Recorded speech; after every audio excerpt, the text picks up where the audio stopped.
Good morning and welcome to this webinar by Hill Dickinson Solicitors. My name is Ben Troke. I'm a partner in the Healthcare and Public Law team based in Leeds, and I'll just be hosting this morning. Thank you very much for so many people joining us today. I'll just say a couple of words of introduction. This session joins a sequence of events that we've been running about the liberty protection safeguards, and I can already see from the questions going into the Q&A box that there's some interest in that, and if there is any updates. We will start with that. I'll do a few minutes on that at the start of the session. But we've rolled that into a wider ranging session as part of our sort of regular annual event as an update on the Mental Capacity Act and deprivation of liberty more generally. So over the next couple of hours, I will start off with what we know about the LPS, and then colleagues of mine will deal with a number of other topics. We've got Rachel Watkinson talking about Section 49 reports. We've got three of my colleagues, Ed Wrightson, Amy Clark and Emma Pollard, giving a case law update. And then my colleague Joe Crichton is going to introduce a presentation by Afterthought, looking at how we go about delivery of training on the Mental Capacity Act and those sorts of issues and keeping it fresh. We'll finish with plenty of time for Q&A, but in the meantime, people have already figured out how to use the Q&A box on this platform. Let me just pass over to Joe Crichton, who's going to do the housekeeping slide, and then it'll come back to me to pick up on the LPS. Yes, good morning everyone, and welcome to our webinar this morning. I'm going through housekeeping with our new platform on 24. It's much the same as you'll be used to if you've attended webinars on other platforms. Your cameras and microphones are automatically switched off on this platform, so we're not able to unmute people to ask questions. The questions are by the Q&A box, which, as Ben has mentioned, some of you have already found that, and we'll be answering questions throughout this morning and in some time at the end of today's session. If you are having problems with sound, there's a few fixes that you can try to rectify that. First of all, classic logging off and rejoining. Please do check your device settings where the sound is coming out. Make sure you've got it on the right speakers or headphones, etc. You may need to look at disconnecting monitors that are connected to your computer or laptop, and do check the settings, please. Today's session is being recorded and it will be available to you following the session to have another look at if you need to. There's a bit of fake news on that slide because it says you can download your slides by clicking a link on the related content box. I'm afraid there's been a slight glitch with that today, so the slides are not available for you to download from this screen, but you will be provided with a copy of the slides following today's session, so you won't miss out on a copy of the slide. Your feedback is important to us, and there is a survey at the end of today's session which will pop up, and we'd really appreciate it if you could give any feedback and things like ideas for next sessions. We do look at those and take that into account. So thank you very much, and I will pass back to Ben.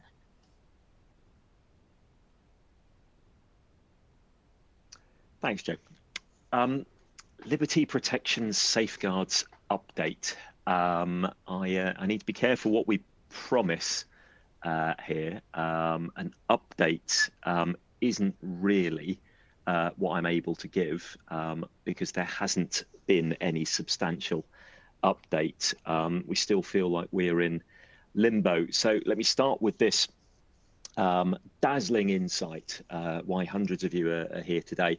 Either LPS is going ahead or it isn't. And honestly, I don't know anymore. There has been no official announcement from the Department of Health and Social Care since the indication after the consultation closed on the Code of Practice last July, that the government's response and a timetable to implementation would be provided in the winter of 2022 23. Now, okay, it's a cold snap again now, but strictly speaking, winter ended on the 1st of March. We're into spring, which is 1st of March. I took that picture.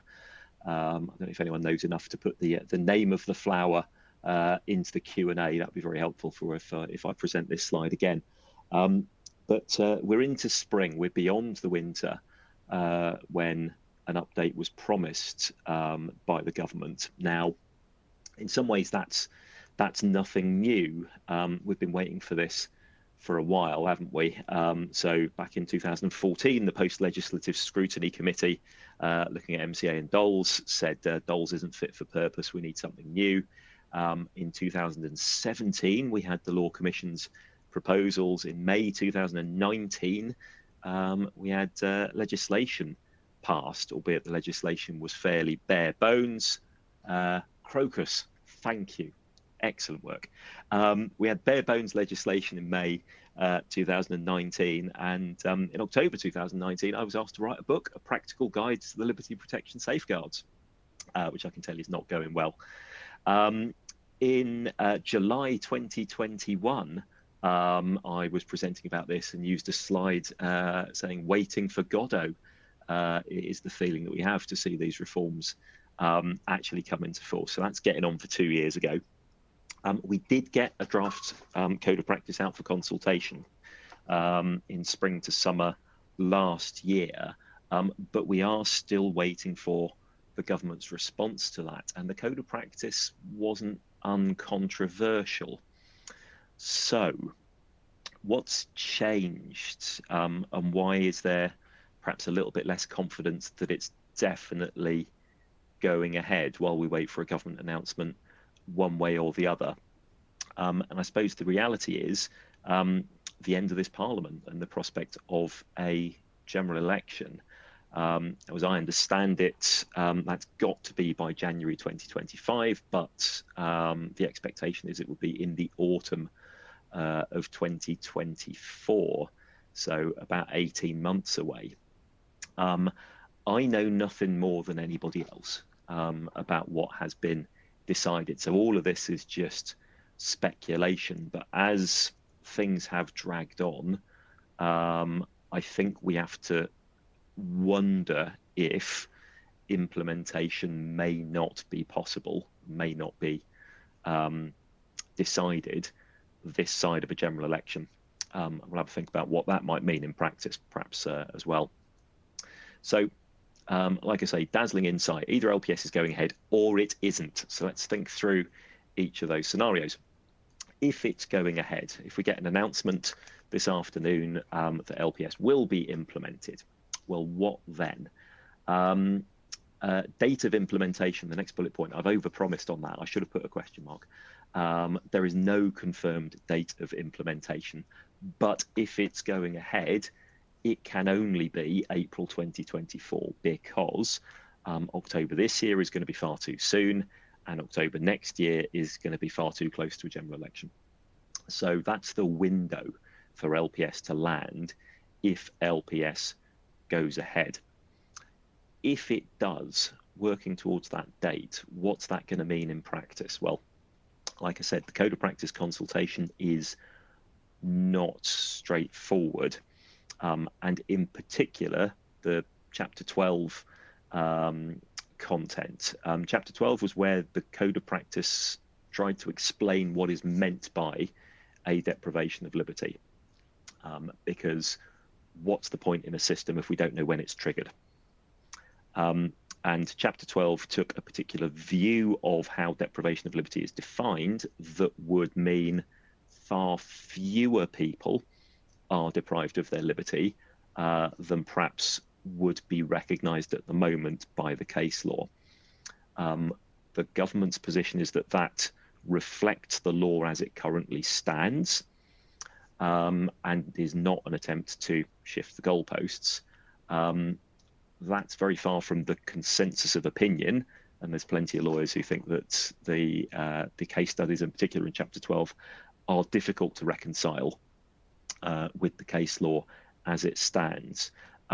It's hard to see how we move towards implementation without resolving that either Chapter 12 gets substantially changed, or something else is done to reconcile that uncertainty. That's a real challenge at the moment.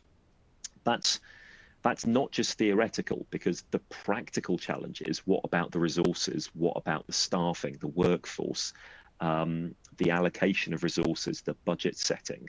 All of those practical things that also need to be addressed go round in circles back to the Chapter 12 definition, because it makes the world of difference for all those resources, workforce, training issues, if we're dealing with 20,000 people or 200,000 people who are deprived of their liberty, which is why the definition point, the Chapter 12 case studies, is so central. So, scenario 1, get an announcement soon, not long after the end of winter, to be fair. And LPS is going ahead. It'll be April 2024, and those are the things that need to be tackled. The uncertainty over Chapter 12 and the consequential issues about resources and practicalities. We don't have an announcement. Okay. But as time goes by, I think we do have to start to wonder what happens if it doesn't go ahead. And if an announcement, when it comes, is that the decision's been made not to implement it this side of a general election, because of those challenges, that work that still needs done, because of the impact on health and social care system of bringing in a reform, however justified, however many benefits it brings, a decision will have to be made about the visibility of those benefits as against, the other priorities that are being borne by the health and social care system as a whole at the moment, and perhaps particularly in the run-up to a general election. So let's imagine a world in which we don't get LPS implemented this side of a general election. What are we left with? Well, we're left with all the problems of DOL and DOLS that LPS was supposed to fix, in particular the mismatch between the DOLS system and its resources and its workload. We will continue to have the backlog. I don't imagine that the alternative to implementing LPS will be a colossal increase in funding of the DOLS system, I imagine. We will continue to have the problem of DOL in the community, people outside care homes and hospitals who are deprived of their liberty, and the need for those to be authorised by the court at a scale far beyond what is being done at the moment, and a scale far beyond what the courts could cope with if fully implemented, even using the COP 11 or the REX streamlined scheme. And we are left with the problem, since the Reedy Supreme Court judgment, of 16 and 17-year-olds for whom parental consent isn't enough to stop it being a DOL, who fall outside the scope of DOLs, which start at 18. And for the moment, every one of those needs a court application where there is a deprivation of their liberty. There were really good reasons why we needed LPS or something like it to fix those problems. If there were no decision, or a decision not to implement LPS anytime soon, we would have to have a look again at the code of practice. It was a code of practice out for consultation last summer that was a combined Mental Capacity Act and LPS code of practice. Now, the MCA code of practice update bit of that is painfully overdue as well. The code of practice hasn't been updated since the MCA 2005 was implemented in 2007. There's been a massive case law since then that would need to be brought up to date. Presumably, and I'm just speculating, if LPS were not going ahead, there would need to be an exercise in extracting the LPS content from the code of practice so that it can still be used as an MCA update. Question, how soon would that be? Question, would there still be a desire to keep the Chapter 12 content and say, this is the law about deprivation of liberty and how it's defined, and say that should be applied to the way we use DOLS, even without LPS coming in? Would the amendment to Section 4B That's the issue with deprivation of liberty in an emergency situation or for a life-saving or vital act. Would that be implemented? So there's more to ask about this, even if we were to get a decision soon that LPS will not be implemented this side of a general election. There are other questions. I suppose thinking through, if it weren't this side of a general election, could we assume that it would be top of the list for a new government, potentially of different political flavour, in the autumn of 2024? I don't know. Even if it were, go back to that second bullet point, all the stuff about how do we define DOL, what resources, what workforce, the practicalities of the system, all that would still be needing to be worked through. So my best guess would, even with lots of commitment and enthusiasm for it from a new government late in 2024, we'd be looking at least 2 years since then. So as someone has reminded me in the Q&A, I said a few years ago that I would have retired by the time that LPS comes into force, and I'm starting to have my doubts again. For now, excuse me. Given all of that, what can we usefully say for now? Focus on getting the Mental Capacity Act right. I've been saying that, we've been saying that for years anyway. By and large, when things go horribly wrong in the context of deprivation of liberty, it's because the Mental Capacity Act has been misunderstood or misapplied. Get the MCA right, and fundamentally it's quite hard to get in enormous amounts of trouble in deprivation of liberty issues. If we're giving advice to an individual client now, I would be cautious of spending an awful lot of resource on preparation that is specific to the LPS. I would be asking the question, is this investment that will still be repaid in the event that the decision is not to implement LPS? And that takes me back round to my first point. The best thing you can do to get ready for LPS is to focus on getting the MCA right. The best thing you can do to prepare for a situation where we don't get LPS is still to get the MCA right. So my advice is very much to focus effort and attention and training and resource on the fundamentals of the Mental Capacity Act, because it is those fundamentals that go wrong too often, where all the trouble starts. I would be advising a client to be ready for deprivation of liberty in the community applications to court to continue. I think it is possible now, and we should be thinking about a situation where we don't have LPS coming to the rescue, and we need to carry on using the tools that we've already got, in particular for DOL in the community, in particular for 16 and 17-year-olds. I think we need to have a think about how we define deprivation of liberty in hospital. I think some of these really thorny issues have been left a little bit to one side in the hope that LPS is going to come and change things, make things easier. I don't think we can make that assumption anymore. And likewise, reviewing MCA, reviewing DOLS policies, I think a lot of that has probably been left to one side for some time. And if I were you, I'd start having to think about taking steps to review, refresh, and update those, and likewise put in place the training or the refresher training program that will be needed alongside that. All of those things, of course, are things that we're delighted to help clients with already and over the next few months and years. And for each of those points, we're developing an offer on a fixed fee basis to give a bit of cost certainty. So if you'd like to know any more about any of those things, please do get in touch.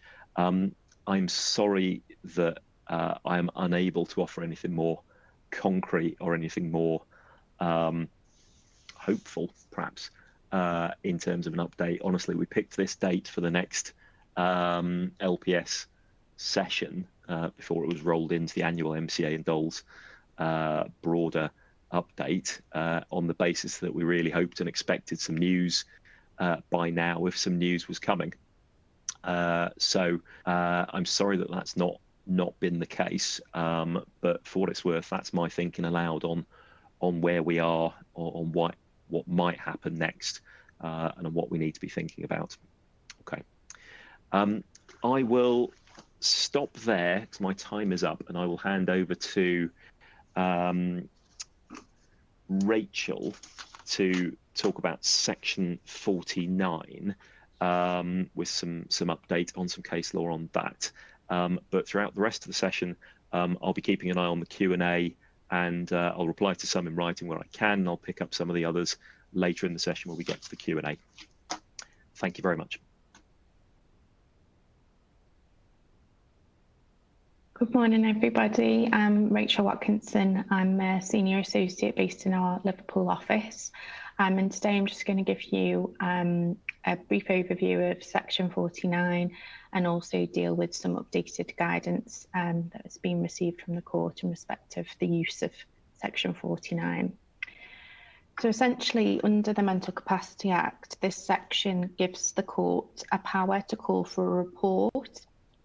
Now, there are lots of different variations of how this can work. So it can be a report from the public guardian or by what's known as a court of protection visitor. So that's somebody who is authorised by the court of protection to go and visit P. So there's the person who lacks capacity, the subject of proceedings, and they can be in the form of a court of protection visitor or what's known as a special visitor. So that might be a psychiatrist, for example, if the visit requires a view on the mental disorder or some other issue. But this section also includes the power to call from a report for a local authority or NHS body. And it's that section in particular that has potentially caused some issues for NHS bodies in terms of the amount of reports that are being requested and the impact that that has on their ability to deliver service. So that's the basis on which the additional guidance that we'll come on to later is being given. When this section was introduced, obviously it was introduced with the Mental Capacity Act as it was in 2005, which came to force in 2007. So it's quite a significant period of time that's lapsed. And at the point in time that this was brought in, it wasn't entirely clear how this piece of legislation was going to work, what entitlement to support people were going to have, and I don't think it was envisaged that the level of legal support would be in place as it is today. And so this section was aimed at ensuring that the court had that ability to call on support from either public guardian, court of protection visitor, NHS bodies or local authorities to provide relevant information to support it to make its decisions. This section itself is actually quite wide-ranging in terms of its wording. So it states that, you'll see it's subparagraph 4, the report must deal with such matters relating to P that the court might direct. So it isn't caveated in that section in any way. Obviously, it does say that the Court of Protection rules may specify matters unless the court directs otherwise for issues to be dealt with in the report. So the Court of Protection rules specifically refer to obtaining information about best interest. So that should be done as standard unless the court is directing information about a different issue, which it often does in practice.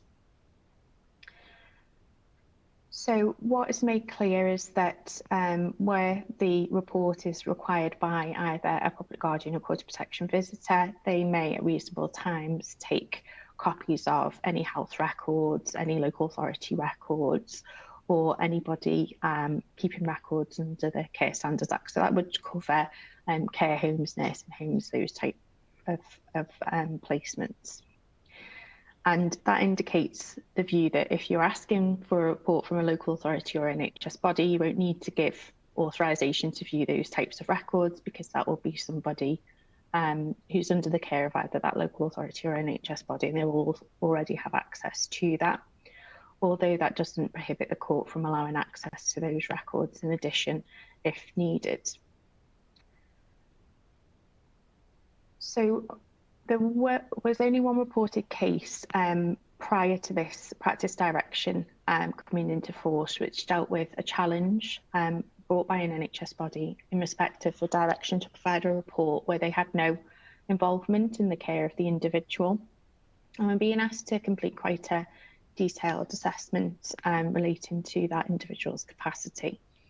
And the court said that there was no limit to the scope of Section 49 or limit to in terms of what context that report could be requested in, i.e. there was no identification that the person had to be under the care of that particular local authority or NHS body for a report to be directed. And so the decision of the court was that notwithstanding the NHS body had no direct knowledge of the person, they should nonetheless provide the report as directed, and that Section 49 allowed for that. Following that judgment, some concerns were raised around the scope of Section 49, and that led to the introduction of this practice direction 14E, which tried to give some common factors which the court was expected to consider before directing that report. So a lot of these relate to rep having the opportunity to have representation and legal aid support. But in particular, the subcategories that are important for local authorities or NHS bodies are being really clear that that public body has or should have recent knowledge of P, so the person subject to the proceedings, and that might be due to their statutory duties that they owe and should be delivering, or by any reference to statutory duties that are owed that need to be delivered. And also in subsection E, the role of that public body, and that will be in relation to the care and support or treatment, as it may be, of the individual. So that practice direction indicates that they're factors that the court may consider when deciding whether it's appropriate to order a Section 49 report. What the court should also ask of the parties is whether they've been able to make contact with the relevant NHS body or local authority to make them aware that an application was to be made for a report under Section 49, what the purpose of the report is, and what the likely issues or questions are to be in that report. That would allow the opportunity for that body to be aware of what's being asked of it, and also allow them to identify a senior officer where the court order would need to be sent to, and also allow a discussion around the reasonableness and timescales for providing a report to the court order it. So that would allow an opportunity for the NHS Trust or local authority, whoever it may be, to discuss whether it's reasonable in the circumstances of the person, including those issues of whether the individual is known to that person, whether it's something in terms of the issues that can be covered by that organisation by reference to their remit and involvement, and also where it is appropriate timescales within which it's going to be possible to deliver that report.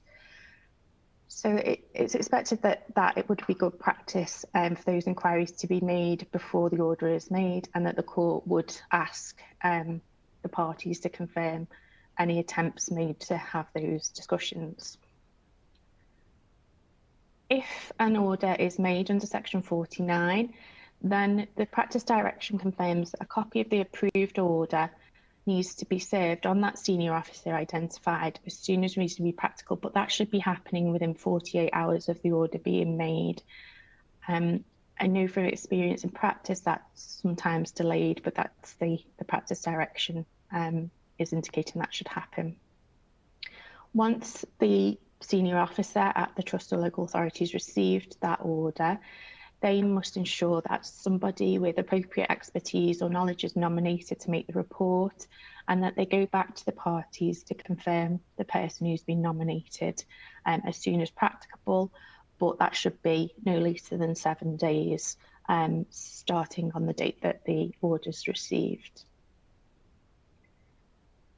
When the order is sent to the senior officer, that must also be sent with an accompanying letter of instruction, a copy of the application form and its annexes and any supporting evidence.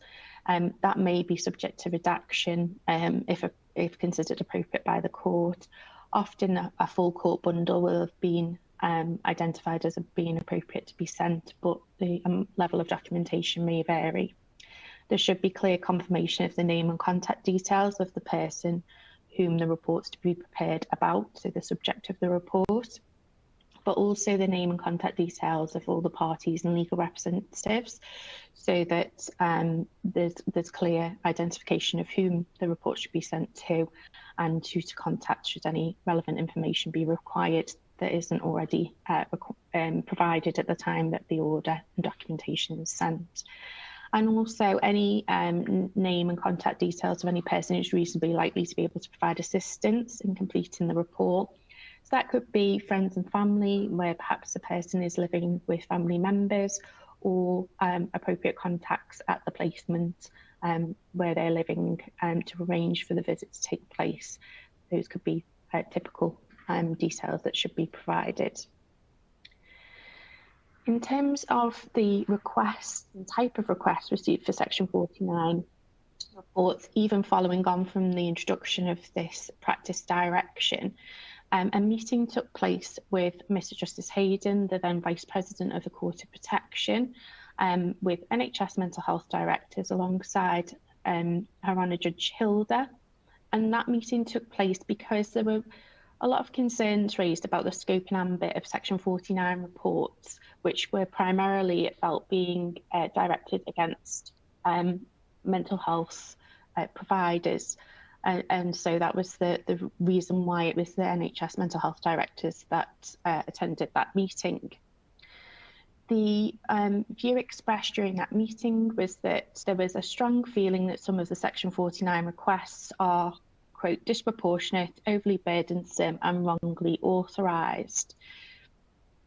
Now, the view was that there were obvious reasons, mainly costs, being one of why a Section 49 report might be preferred, where what is truly required is an independent expert report, and that was what was identified by Mr. Justice Hayden in his practice note. What he suggested was that there was no need to further amend the practice direction, but just to restate the purpose of that. And my understanding is that there was concern amongst the judiciary that if there was a misuse of this very helpful power that they have, this could lead to a situation where the continuation of Section 49 in itself may need to be considered further by Parliament and look at whether that would need to be revised or narrowed. And so they wanted to try to preempt any of those difficulties and preserve the ability to call on reports under Section 49.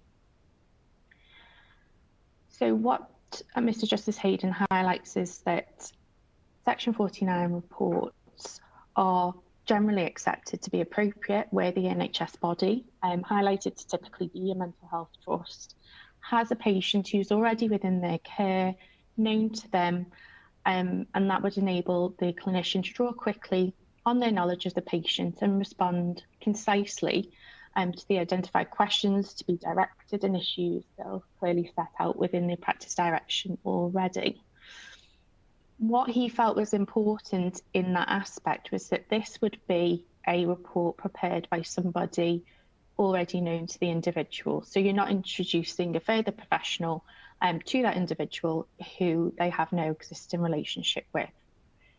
Obviously, that is not going to be the case where the direction is for a Section 49 report to be provided by an NHS body doesn't actually already have that relationship with the individual.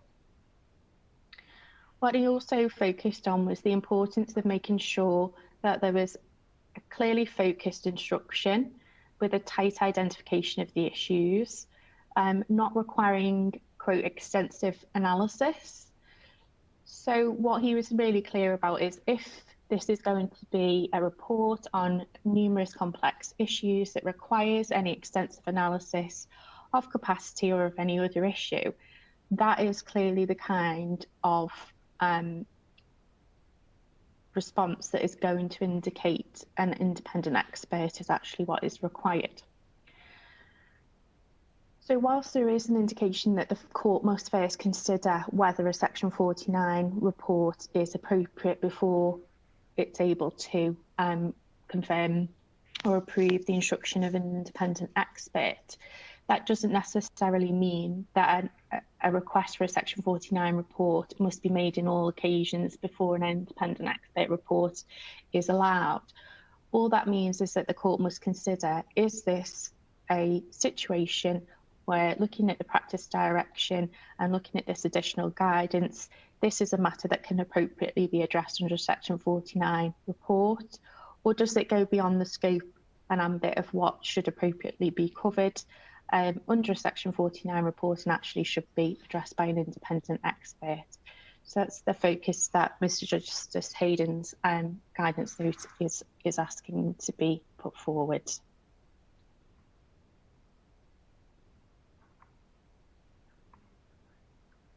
So included in the slides is also if you are asked as an organisation, whether a local authority or NHS body, to complete a Section 49 report, there is also guidance in the practice direction as to the content and format of reports, and that goes into detail as to these 4 sections that should be completed around the details of the person who prepared the report, the details of the subject of the report, P, the matters and material that was considered, and the conclusions reached. And the practice direction goes into further detail on all 4 sections as to the type of information that should be included. And that's a really helpful guide to anybody who's actually in practice required to complete a Section 49 report. So just to conclude, top tips around dealing with Section 49 reports: have that awareness of Direction 14E that sets out some of the requirements as to the content.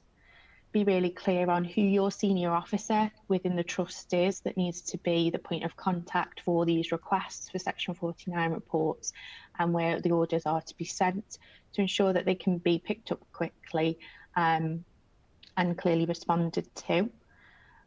When you receive a request for a Section 49 report, remember there are only 7 days to nominate an appropriate person. So that's why it's really important to have that clear identification of the appropriate person for those requests to be sent to. When you receive a request, just make sure that the subject of the report is the one you're already providing services to, because if not, then you need to look at whether you're the correct body to provide the report, whether those inquiries have been made, and specifically in reference to Mr. Justice Hayden's practice note, whether it's actually appropriate. If you do want to challenge the order, you think that it's been misdirected to your organisation, you actually have to make an application to the Court of Protection to either seek for that order to be amended or discharged. So you can't just ignore the order, it won't go away, you do need to take some formal action around it. So I hope that's been of assistance, and I'll hand over to Emma, Amy and Ed, who will take you through the case law update. Sorry to interrupt, Rachel. Just before you do, we've had one question into the Q&A box, which is specific to Section 49 issue. Sorry, I know it's difficult to keep an eye on it while you're presenting, so let me pick it out for you. No, I can't find it. Where an NHS trust is requested to prepare a Section 49 report on more than 3 occasions in relation to the same patient, so addendum reports addressing additional questions, how would you suggest that the trust can push back on such additional requests? That can be a difficult one, because there is provision within Section 49 for questions to be put to the author, but it should only really be done on one occasion. There shouldn't be multiple questions. There is usually just one set of questions that's permitted to be put to back to the author, and it usually needs to be coordinated. So you shouldn't have a situation where you get in multiple requests. The parties should pull together an agreed set of questions to be sent, rather than individual parties sending different questions at different times. So that could be pushed back on that basis to confirm that questions have been put and answered. And so it does seem to be disproportionate approach and not in line with the Quarter Protection rules to be sending on 3 different occasions questions seeking to deal with the issues in the Section 49 report. And just to be clear, those questions shouldn't be additional questions on additional issues, and should only be questions to clarify points that perhaps weren't clear, which are issues that were originally directed to be addressed. So not something that's just occurred to somebody to ask about at a later time, but actually need to reflect what the original instructions were. So they're only allowed to ask for clarity on something that was originally asked for you to address. Yeah, brilliant, thanks. So it's not okay to reinforce the idea. They can just keep saying "and another thing" as things roll on. They've got to apply their minds to what needs to be asked and do it properly in the first place. And if there is a request for supplementary information, it might be sensible for the trust to say, have you coordinated with all the other parties? Are you sure this is all you want to ask? And perhaps give a chance for them to coordinate if need be, rather than be getting further questions in piecemeal, because you want to do it all in one go. Yes, and just as a general note, I think given the concerns that have been raised and the level that's been escalated to already about the use, scope and ambit, not to add an additional burden to trust, but if they are able to implement a monitoring system for the number of requests, the type of requests, the average length of time that's taken, that kind of data collection would be helpful to allow them to identify whether they are receiving inappropriate requests for reports, what level that is, and what impact it's having on the trust, to support these types of ongoing discussion that might need to take place with the judiciary. Yeah, okay. Similar question, just one more before we move on. Lisa, hello Lisa. Newbolt has said, who would be expected to be the senior officer for Section 49 reports? We have experience of these coming in through odd routes. So how do we communicate this? Yes, that's typically a problem, is that it's sort of sent to random email addresses, different people. It used to be a process I've come across quite a while ago, where they tried to just contact clinicians directly to say you need to provide this report, which obviously doesn't allow proper processes to be followed within the trust. So that hopefully should have been resolved by the practice direction, and it can be difficult. So I think it's up to the trust who that senior officer needs to be. So sometimes if you've got internal legal teams, it'll be a direction through their general legal address. Some trusts might use their safeguarding teams. It just depends who you think is the most appropriate point of contact within your organisation to receive those.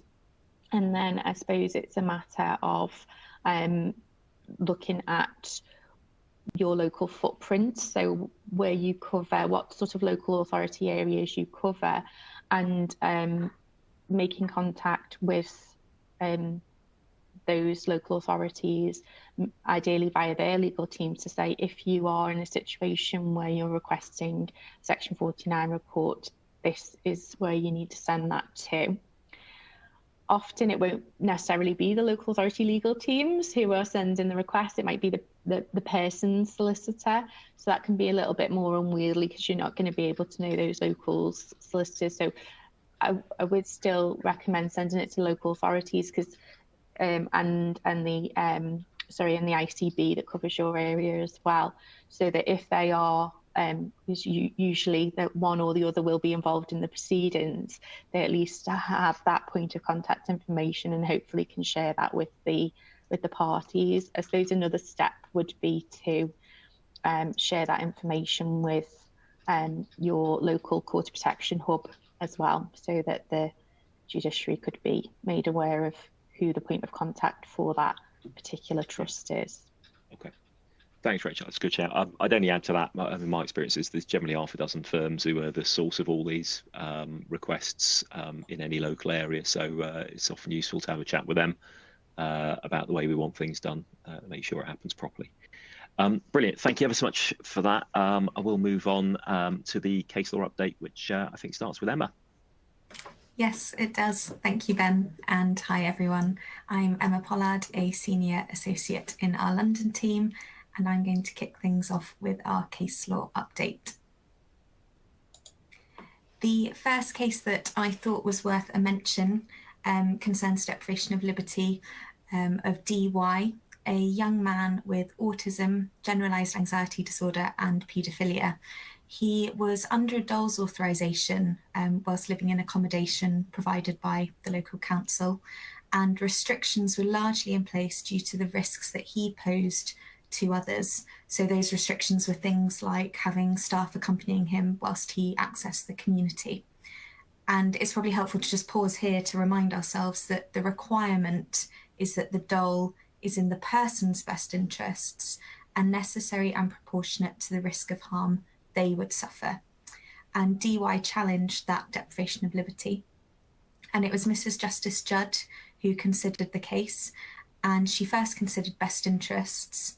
She found that the primary purpose of the care plan was to prevent harm to DY himself, and that harm included the consequences of him reoffending, his distress that would cause to him, risk of retribution from the public, and possible criminal sanctions. So she found that the fact that that harm would come about by him harming others didn't detract from it still being harm to him. I think it's a really useful reminder of the way to approach assessing best interests when there are risks posed to others. And Mrs. Justice Judd then went on to consider capacity.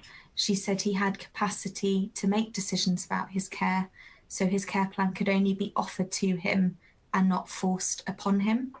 Again, highlighting the often really finely balanced nature of capacity assessments, and a helpful case in addressing very clearly that issue of restrictions being put in place due to the risk someone might pose to others.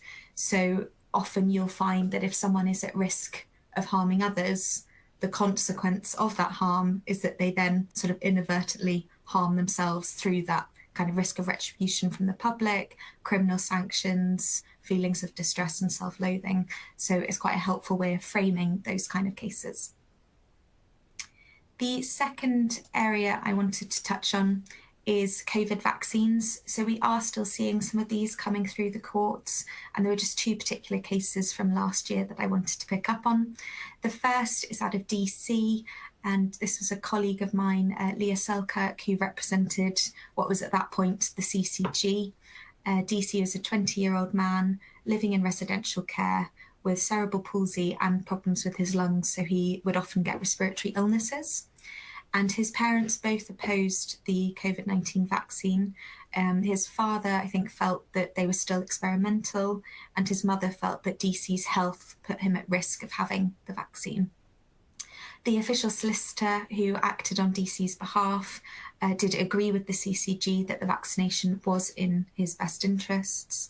And it was His Honour Judge Burrows who noted that the approach which was followed by Mr. Justice MacDonald in a 2020 COVID vaccine case concerning a child could actually also apply in a case like this. And in that case, Mr. Justice MacDonald had found that without a credible development in medical science or peer-reviewed research evidence to indicate significant concern for the efficacy or safety of the vaccine, it would be really difficult for the court not to sanction their use. And His Honour Judge Burrows concluded that it was in DC's best interest to have the vaccines, and reiterated, as has been said before, that it is not the role of the Court of Protection to arbitrate medical controversy or to provide a forum for ventilating speculative theories. He reiterated that once it becomes clear that there's a dispute between clinicians and family on an urgent matter over important treatment of a mentally incapacitous adult, such as COVID vaccines, an application to the Court of Protection should be brought and determined with urgency. So whilst this is something that we come across quite often with our clients, and whilst there may not always be completely clear lines of responsibility, I think ICBs do need to be aware that they will almost always be responsible for the rollout of vaccinations for vulnerable adults within their catchment area. And that will mean working really closely with their registrant GP practices. So making sure you've got really clear processes in place to identify cases which do require an application, and making sure that your GP practices understand how they can escalate those cases and ensure the ICB is aware of them and can take them to the Court of Protection where necessary. The second COVID vaccine case I wanted to touch on was TN. This was one in which my colleague Rachel Kelly-Brandreth represented the ICB. We had a judgment and orders on this one back in September of last year that it was in TN's best interest to have the COVID vaccine. He's a man in his 20s. His mother appealed, and it was before Mr. Justice Hayden, I think just before Christmas. It was a very surprising proposition advanced by the mother that adults without capacity to make particular decisions should be treated like children by allowing their parents to continue to exercise parental responsibility and make decisions about their care and treatment with only very limited scope for the state to intervene. As I'm sure you can imagine, that argument was swiftly dismissed by Mr. Justice Hayden, who said, and I quote, "An adult who lacks capacity is not and should never be treated as a child. That paternalistic approach has long ago been consigned to history and recognised for what it is, a subversion of adult autonomy." Hayden went on to say that the Mental Capacity Act imposes an obligation actively to promote P's decision-taking, however limited the sphere might be in which it can be exercised. It also requires assessment of wishes and feelings, even where P lacks the ability to understand, weigh, or evaluate the decision in focus. So he said, thus the law extends the freedoms of adulthood to all adults, which includes the incapacitous. Any other approach would be discriminatory. And that obviously applies to many other decisions under the Mental Capacity Act, and reiterates that parents of adults who lack capacity to make decisions about their health and welfare should, of course, be consulted in the best interest process in the usual way, but their views are not determinative. Moving on then to another case I wanted to mention, a really concerning case actually involving S, who was a 38-year-old woman with bipolar affective disorder. She stopped taking her medication in order to undergo IVF, which was successful on first attempt. Unfortunately, her mental health deteriorated, and she was detained under Section 3 of the Mental Health Act and began expressing doubts about the pregnancy, saying that she wanted a termination. There was a best interest meeting which took place, and conclusions were reached that she lacked capacity to consent to a termination and it would not be in her best interest to have it. Now, despite that being against her wishes and feelings, none of the treating team proposed to take any further steps, and no application to court was made by the trust. S was therefore left to issue proceedings herself, and it was Her Honour Judge Hilda who concluded that S did in fact have capacity to decide for herself whether to have a termination. Now, Hilda was critical of the NHS Trust for not initiating proceedings. So as per Hayden's medical treatment guidance back in January 2020, proceedings should have been initiated in this situation, and for not initiating them promptly. And the timeframes are really important here because of the time limits that are set by the Abortion Act of the stage at which termination can lawfully go ahead, which is 24 weeks. And the hearing was, I believe, just 2 days before that cut-off. Hilda was critical of what she called the unsatisfactory approach to assessment between the treating teams, which involved a discussion with an obstetrician first, then a best interest meeting second, and then discussions with a psychiatrist last, and that was all spread out over the course of 2.5 weeks. I think we often see criticism with obstetric cases coming to court late, but unfortunately this case went a step further in that the trust wasn't intending to come to court at all which could have left a woman who had made a capacitous decision to have a termination being prevented from doing so. So a really significant violation of her human rights. And I think a very important reminder that all trusts must ensure their treating teams understand when they need to get legal advice and how to escalate these kind of issues promptly. And the fourth and final topic I wanted to cover, another difficult one, but also really important, is that of brainstem death. So we've seen over the last sort of 6 months to a year or so, we're seeing more of these kind of issues arising. They're not all strictly court of protection cases, but raise very relevant issues.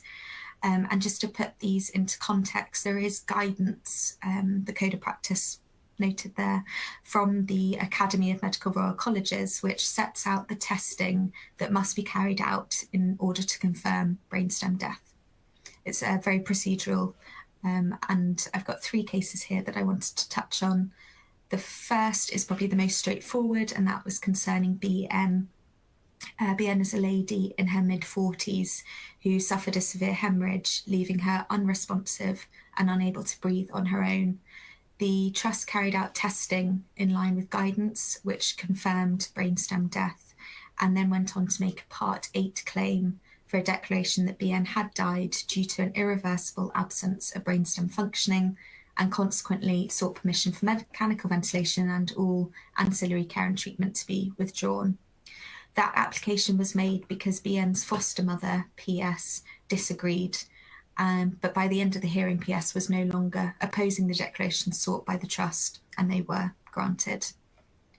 The second case of Dance is the Archie Battersby case. I'm sure you'll all be familiar with it. It's had significant media attention. Just briefly then, Archie was a 12-year-old boy who was very sadly found suspended by his neck back in April of last year. And over the following 4 months, the case went through the High Court, I think 4 times, the Court of Appeal 3 times, the Supreme Court, the European Court of Human Rights, as well as being referred to the United Nations Committee on the Rights of Persons with Disabilities. So back in April, towards the end of April last year, the Trust issued 2 applications. One was a specific issue order that it was lawful for Archie to undergo testing to establish if he was brainstem dead. And secondly, should that application fail, for the court to consider whether it was in his best interest to continue receiving ventilation. And it was on the 13th of May that Mrs. Justice Arbuthnot allowed testing to go ahead against the family wishes. Unfortunately, that couldn't be performed because Archie didn't react to a peripheral nerve stimulation test, which was a precursor to the brainstem test. On the 27th of May, an application was made for a further MRI scan, which was granted. And then on the 13th of June, after hearing, I think it was 3 days of evidence, Mrs. Justice Arbuthnot found that on the balance of probabilities, Archie had died on the 31st of May, so shortly after the MRI scans had been taken, or if not, then it was in his best interest to withdraw treatment. The family appealed that decision, and the Court of Appeal found that it was wrong to say he had died, and that tainted the subsequent best interest decision that was made. So it went back to the High Court. This is now in July, mid-July, before Mr. Justice Hayden, who agreed it was in Archie's best interest to withdraw treatment. He was very clear in saying that there can be no hope at all of recovery. And on the 25th of July, the family had appealed, so it went back to the Court of Appeal, who ruled that the doctors could stop providing treatment. And a few days later, the Supreme Court refused a request from the family to intervene. The next day, the family then applied to the United Nations Committee to step in. And then what followed was what sounded like an incredibly fast-paced week. So on the Sunday, the 31st of July, the Court of Appeal granted a virtual hearing for 11 a.m. that day, after the British government had asked it to urgently consider the United Nations request to carry on treatment whilst they looked at the case. On the Monday, this is now the 1st of August, the Court of Appeal rejected the request to postpone treatment. On the Tuesday, Archie's parents were refused permission to appeal against the Supreme Court's ruling. And on the Wednesday, the European Court of Human Rights refused their application.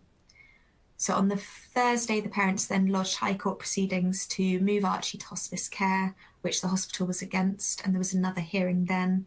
And on the Friday, the 5th of August, it was Mrs. Justice Theiss that ruled it was not in Archie's best interest to be moved to a hospital, and she refused permission for the family to appeal. The application that had been made to the European Court of Human Rights, arguing that the High Court rulings violated the European Convention on Human Rights, also failed.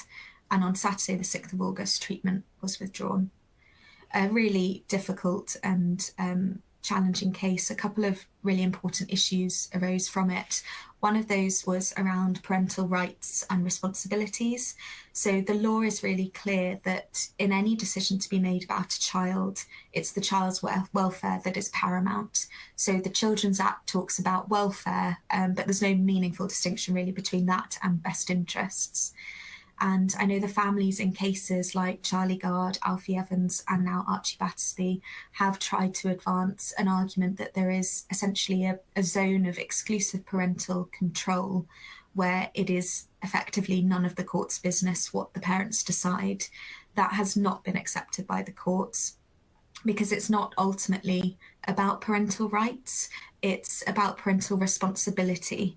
And that brings with it a duty to do what is in the child's best interests, but not a power to determine beyond challenge that something is in that child's best interests. And the focus in these really difficult cases must, of course, always be on the child and their welfare. Another really important point raised by the Archie Battersby case was that of legal aid. So Archie was represented through CAFCAS, as is always the case, and that's publicly funded. But legal aid is not typically available to parents in these kind of cases. Instead, they have to rely on either pro bono or fundraising or charity involvement. And it would, of course, be far preferable for everyone, not least the parents, if legal aid was made available. And then the third and final case that I want to touch on is that of RIE, which was led by my colleagues Kieran Bogle and Katie Parkinson. This started off as an application for a declaration of death and was amended to a best interest withdrawal of treatment case. A was a 9-week-old baby who suffered a primary injury of intracranial bleeding and secondary to that, severe hypoxic ischemia. And in June, A met the criteria for brainstem death, but a few weeks later, at the beginning of July of last year, he no longer met that criteria as he showed intermittent breathing. There was a hearing before Mr. Justice Hayden in August, and the parents unfortunately lost their pro bono representation on the first day of that hearing, which goes back to the point about the need for legal aid to be made available to parents in these kind of cases. So the parents sought an adjournment, having lost that pro bono representation, and Hayden refused. He made a decision that it was in A's best interest to withdraw treatment. The parents appealed, and that was upheld by the Court of Appeal on the common law principle of fairness. So the Court of Appeal concluded that notwithstanding the wide judicial discretion afforded to adjourn proceedings, Mr. Justice Hayden had failed to sufficiently consider and balance the urgency of A's condition with the requirement of procedural fairness. And the Court of Appeal emphasised the fact that on paper the medical evidence all seems to point one way does not mean that the parent should not have an opportunity to challenge it. The Court of Appeal consequently remitted the trust application back to the High Court, and that became before Mr. Justice Poole for the final determination. And after a 2-day hearing, Mr. Justice Poole handed down judgment. This was on the 28th of September, so over 100 days since A had been admitted to PICU. And Mr. Justice Poole determined that it was in A's best interest for mechanical ventilation to be withdrawn. There were 3 particularly important features of that case. The first was that the proceedings had been protracted by the change in the application and the appeal process. The second, really troublingly, was that there were police investigations into the injuries that had been caused to A, and there was significant concern that those injuries had been inflicted non-accidentally, and the parents had been arrested and bailed. And thirdly, that the fact that the test for brainstem death was no longer being met. So as a result of this case, the approach to the determination of brainstem death in infants is being reviewed at national and international level, and an interim safety alert has been issued. So that was a whistle-stop tour of 4 areas that I think have been particularly interesting and important in terms of the case law over the last year.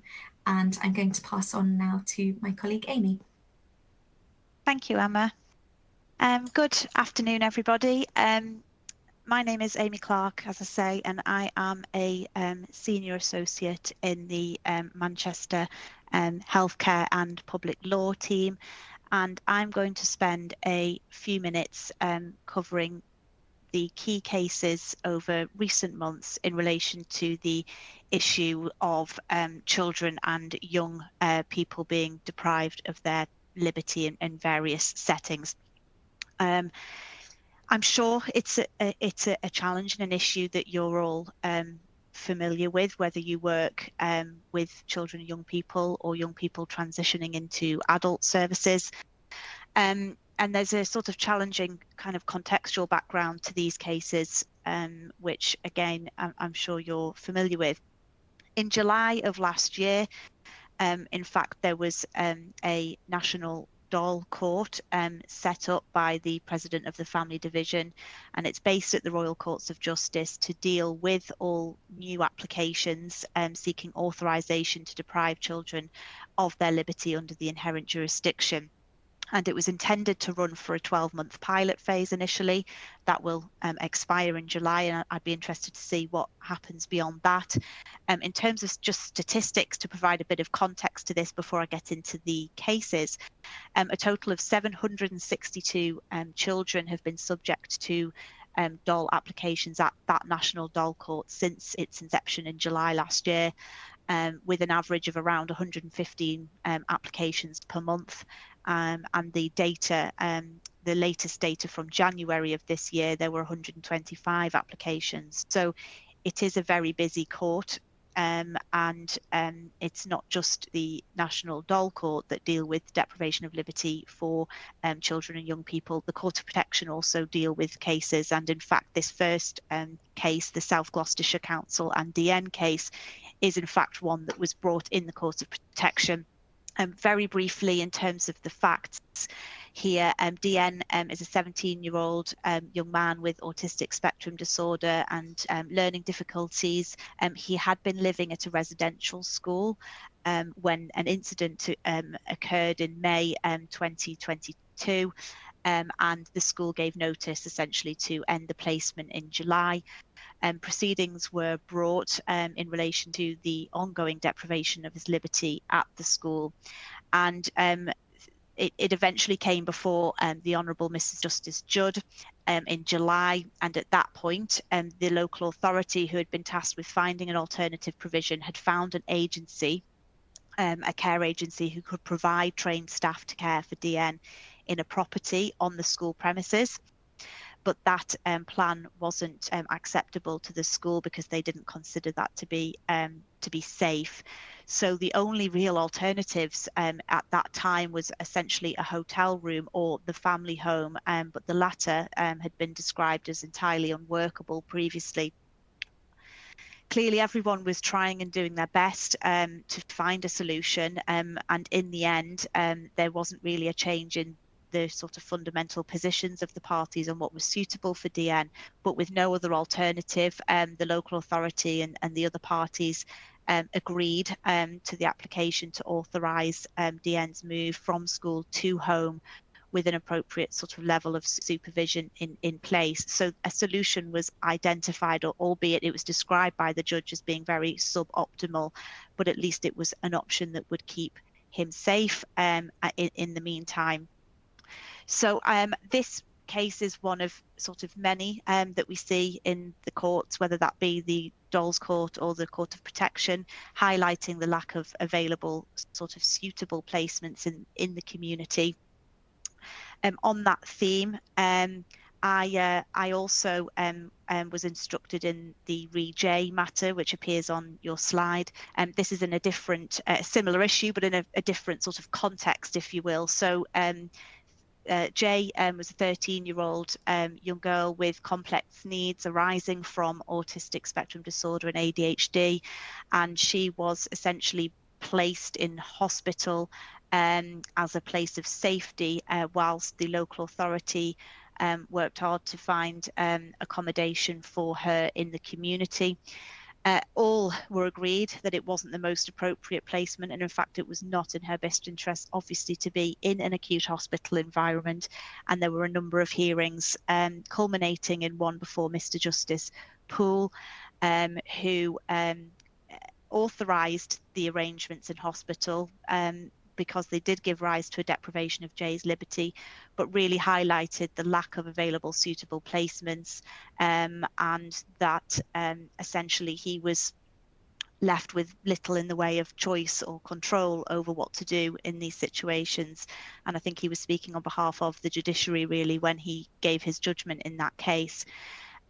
What he did want to emphasise in that case was that of course the lack of provision for children with complex needs, the relatively limited role of the court, but also that it's not the court's job to just rubber stamp an authority, a deprivation of liberty authorization, I should say, because they are tasked with scrutinising that, challenging that, and keeping a tight control over the court timetable, essentially, to ensure that all placements are being properly advanced, and in fact the arrangements are necessary and proportionate.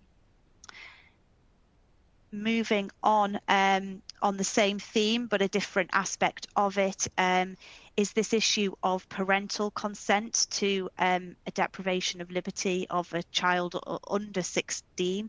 And there are two cases on the slide there. There's the Lincolnshire County Council and TGA case. Essentially, this was a case that went before Mrs. Justice Leven, and she held in that case that a parent could consent to the confinement of a child under 16 if they lack Gillett competence to make the decision as to their liberty, and there was no dispute that that confinement was in the child's best interest, but she reasserted the Reedy decision that above the age of 16 that wouldn't be appropriate or lawful. So she helpfully went through all of the case law in that case to come to that position, and that approach was adopted by the judge in the Lancashire County Council case as well, in terms of the parental responsibility, allowing them to essentially consent to the child's deprivation of liberty where there was no dispute. They are interesting cases to read, of course. All of these are very fact specific, but what we can take from them, that in simple terms, obviously the older a child gets and the greater the restrictions are, the more likely it is that those arrangements will go beyond the scope of what parents can lawfully consent to. So you're really looking at what the concrete situation is on the ground and what the nature of the measures are that are being deployed. I'm sure we'd all welcome more clarity as we go on from the courts on the limits of parental consent for the under 16 cohort. Interestingly, obviously, neither of these cases dealt with the situation with children in acute hospitals, which is one we come across regularly, and you can imagine that that those arrangements often inherently have to be more restrictive because of the nature of an acute hospital environment. They don't really mirror what you would describe as a sort of home environment, so you can see why perhaps those arrangements may go beyond, or at least in some circumstances go beyond what a parent could consent to. So I think there's more work to do to clarify that for everybody so that we know where we stand, and obviously ensure that we are promoting the child's rights as much as obviously the parental ones in terms of consenting to appropriate arrangements.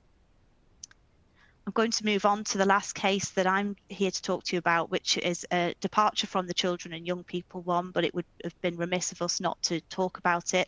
And that's the hoarding case in relation to capacity and best interests, AC and GC. And again, it was sort of quite widely reported and I think sparked quite a lot of discussion, helpful discussion and debate. The proceedings concerned AC, who was 92 years old, and her son GC, and an application was made in 2020 that AC be moved from her home to a respite placement to allow some issues of hoarding and cleanliness of the property to be sorted out. One of the issues before the court in 2022 was whether she should return and receive care at home for a trial period, and the local authority had concerns about the level of risk posed to AC by that plan, and particularly GC's hoarding behaviour as well. Ultimately, the judge determined that a trial period at home was not without risk, but it was a risk that was manageable and should be taken. But what's particularly helpful about it is the checklist of relevant information for assessing capacity to make decisions in relation to managing and storing belongings. So that will include the volume of the belongings and the impact on the use of rooms, safe access, creation of hazards associated with it, the safety of the building and the fabric of the building because of it, and how sort of hazardous levels of belongings can be removed or disposed of.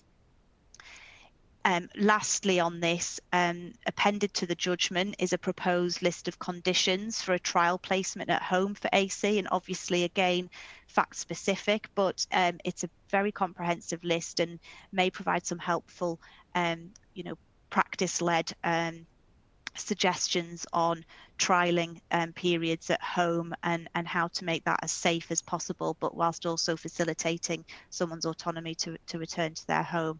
So some interesting points in there if indeed you come across that situation in your day-to-day work.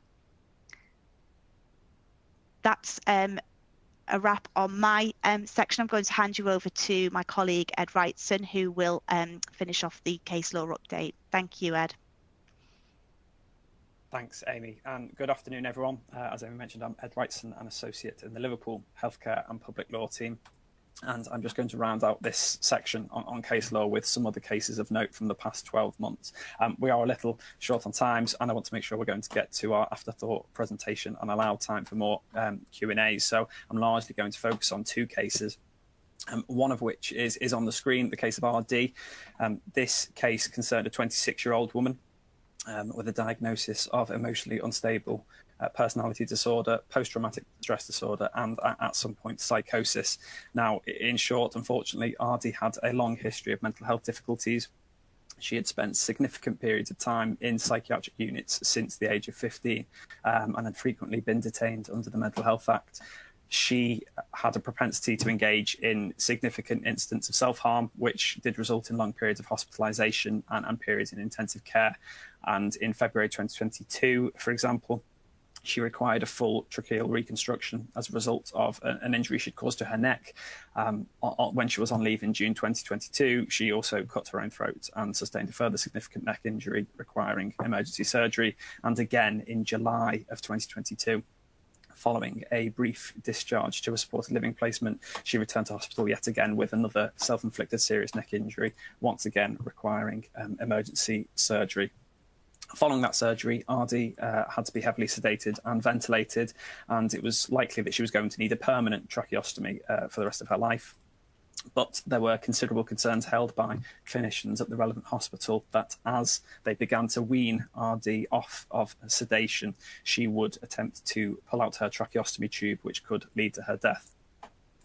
They engaged RD's parents in discussions, who were her health and welfare attorneys under a lasting power of attorney, and it was agreed that it would be in RD's best interest to be subject to the least restrictive form of restraint possible should she take any action that could pose a risk to her life, and the applicant trusts then sought a best interest decision from the court to approve a care plan in respect of their treatment of RD, which was heard across 3 hearings in early August. Now, the issue of whether RD had capacity to make decisions relating to her treatment was complex, as her capacity appeared to fluctuate. Whilst settled, for example, she appeared to have capacity, but as soon as she became distressed or elevated, she didn't appear to have capacity to make the relevant decisions. Ultimately, Mrs. Justice Leven, who heard this case, accepted that the Court of Protection did have jurisdiction to hear the matter, given RD's apparent lack of capacity when distressed. And then RD's best interests were inevitably considered as part of this matter. It's worth noting that in a multidisciplinary team meeting on the 5th of August, RD had repeatedly expressed a wish not to die to clinicians. She asked doctors to stop her if she did do something that ended her, that, you know, as an attempt to end her life, and asked to be provided with life-sustaining treatment should she need it. However, RD's parents gave quite a bit of evidence to the court describing that this was in keeping with RD's ongoing presentation, that she would often state she wished to receive treatment, but very soon afterwards would engage in deliberate and quite violent episodes of self-harm. And actually, in between the 5th of August, a hearing on the 5th of August and a hearing on the 12th of August, RD actually dislodged her tracheostomy tube on 2 occasions, requiring the clinician to replace this, further heavy sedation, and also the use of arm splints to prevent her from removing these whilst the final hearing was awaited. Clinicians discussed RD's treatment directly with her, and they presented 2 alternative treatment options to her and also before the court. Firstly, that she engage in treatment, that she keep her tracheostomy tube in situ and attempt to engage in ultimately stopping sedation altogether and, you know, require long-term management of her condition. But secondly, the alternative was that RD could indicate that she wanted her tracheostomy tube to be removed fully, and clinicians would assist her to do so safely, following which a palliative care plan would be implemented. The clinicians, whilst having presented this at the final hearing on the 12th of August, they told the court that they would, if they were ordered to do so, continue to replace RD's tracheostomy. However, they did feel that they were approaching the point of no return, really, where they would no longer be prepared to do so, really, given that they didn't feel that this continued treatment was actually meeting their ethical duties to RD. And they further highlighted quite a key point in this case, that the importance of RD's need for autonomy, how important it was to her to believe that she was in control of her own life. And this was also echoed by RD's parents, that actually they felt that the point had now been reached where RD's wishes should be respected and she should be able to make her own choices in relation to her future. They also thought that RD may only be saying that she wanted to stay alive and be kept alive, as she thought that is what her parents wanted to hear. So this was inevitably a complex case to deal with by Mrs. Justice Leven, and that there was a noted interplay between the effects of RD's mental health on her physical health issues, but following consideration of all of the issues involved and actually placing a great deal of weight upon the views of RD's parents and the need to promote RD's autonomy, Mrs. Justice Leven did actually approve the treatment plan proposed by the Trust as being in RD's best interests, meaning that RD would not be restrained nor her tracheostomy tube replaced if she were to remove it, albeit accepting that this could lead to RD's death. Should RD either directly remove her tracheostomy as she was weaned off sedation or otherwise indicate that she wanted it removed, a palliative care plan was to be pursued by the Trust. In her judgment of this case, Mrs. Justice Leven did reinforce the importance that inevitably we need judicial scrutiny to be applied to any instances where a treatment plan is proposed that might give preference to personal autonomy of an individual over the preservation of life, which is obviously protected by Article 2 of the European Convention of Human Rights. And specifically at paragraph 47 of her judgment, Mrs. Justice Leven did state that it will be a very rare case indeed where an adult who at times does not have capacity and who has expressed a will to live is allowed to die. But nevertheless, in this case, Mrs. Justice Leven was prepared to authorise this. And sadly, in this case, on the 16th of August, just days after the final hearing, and actually before the detailed judgment of Mrs. Justice Leven was published, RD did further self-harm and die. Now, if you're so minded, I would encourage you to go and read the judgment of this case in full, as it goes into detail exploring the issues of autonomy and fluctuating capacity, and also does set out some practical elements that may be of use, such as how complex care plans of the type discussed in this case might be put together, the steps involved in that, and how they might be implemented, albeit accepting that this is naturally going to be fact-specific. I won't go into detail on this next case, Re-A, in relation to covert medication. The citation is on the slide if you would like to go and look into that yourselves in detail. In short, this case refers to the covert administration of hormone medication to an individual without her mother having been made aware or involved in initial proceedings authorising that administration. And the case is notable as, following this case, Mr. Justice Hayden, who is the outgoing Vice President of Court of Protection, he actually issued guidance relating to when closed proceedings might be appropriate, which can be found online. Similarly, I will skate over this case of XX very briefly and won't go into detail.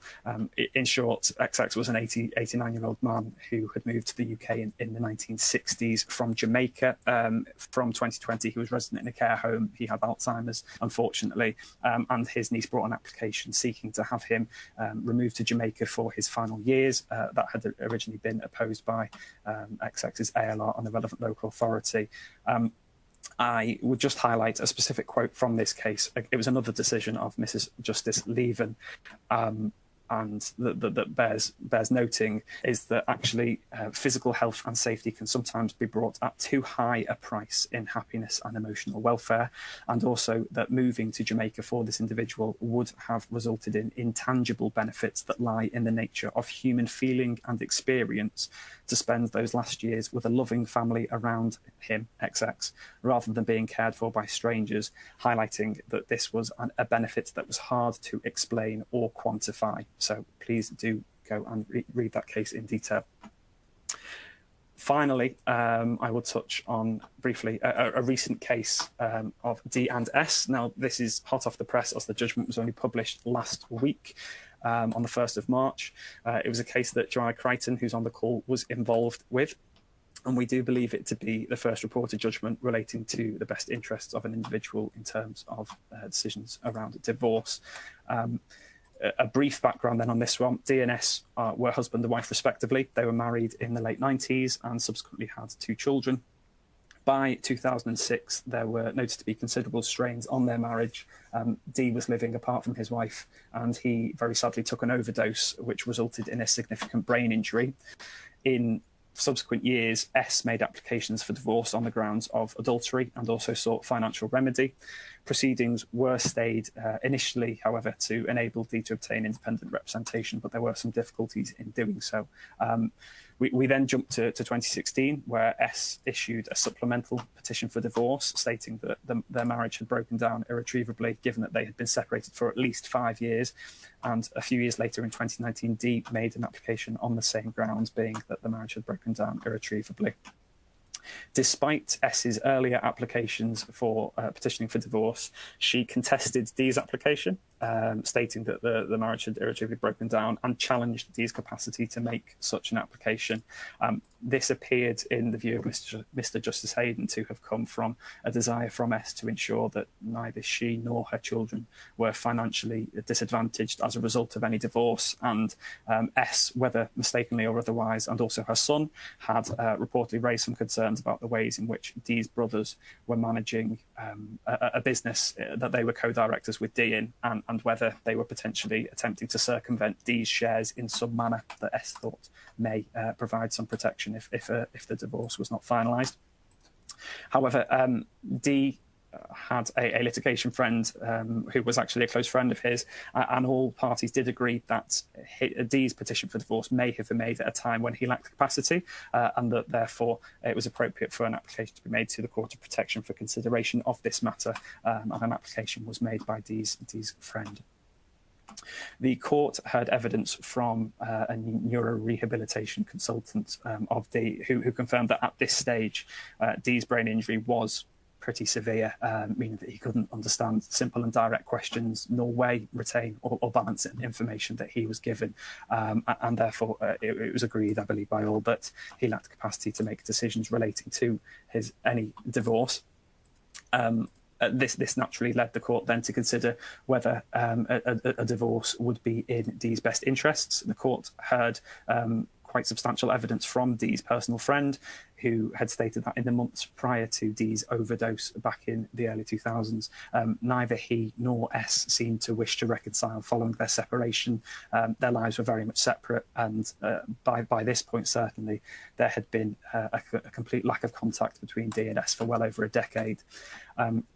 However, notwithstanding that, despite Dee's current cognitive functioning, the evidence was heard that in the immediate aftermath of divorce proceedings being initiated back in 2007 and between 2008 and 2016, Dee had actually engaged with solicitors relating to these potential divorce proceedings, and attendance notes from these meetings were produced, and they detailed that Dee was very clear at that time that he wanted to have a divorce, but that he would contest any allegations of adultery, for example. And at that time, his cognitive functioning had not declined as much as it had currently, and that he was viewed as having had capacity at the time for those decisions.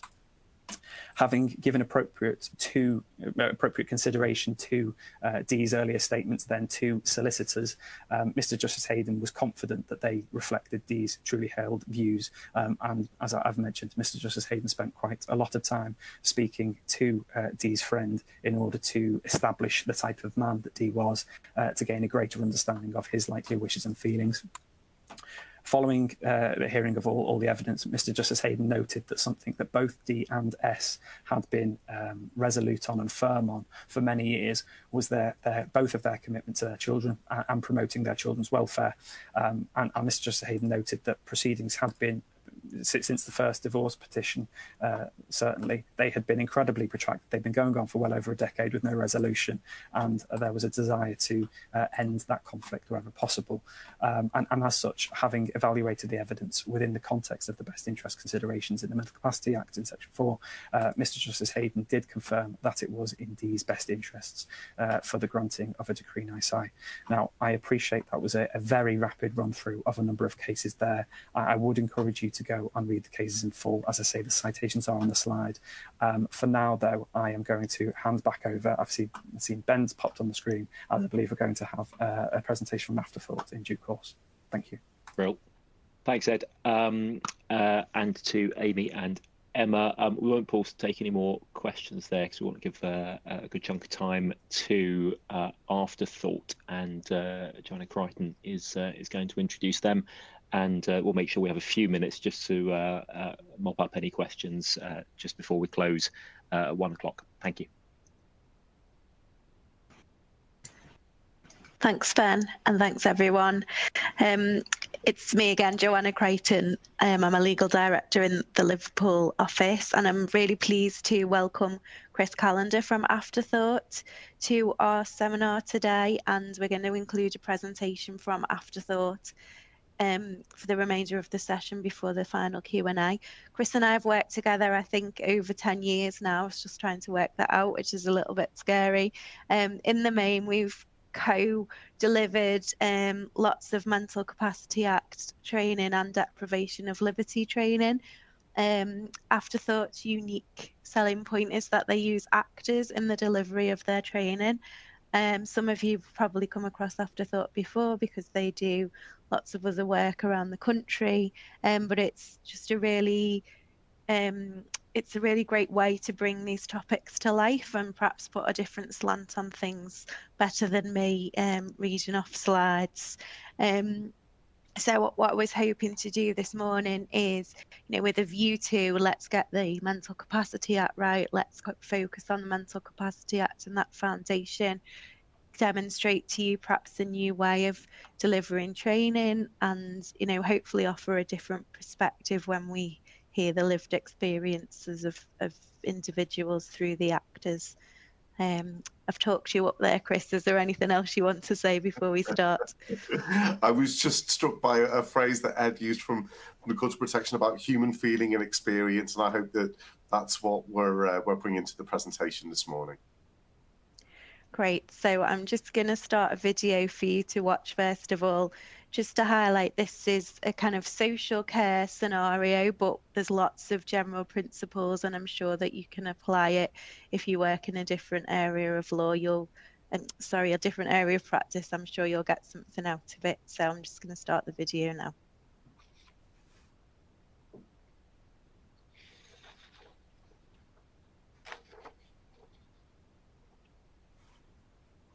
I'm the mother of a wonderful young man, Andrew.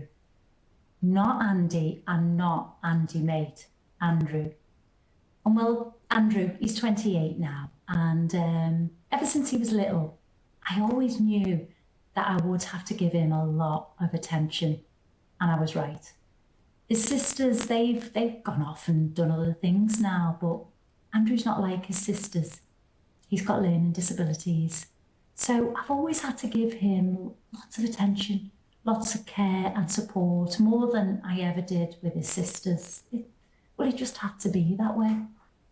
But you know what? We've had lots of support over the years. We really have. And we've had lots of nice people come into our lives and really make a difference to us in a really positive way. But we've also had people come in who, well, haven't been so great.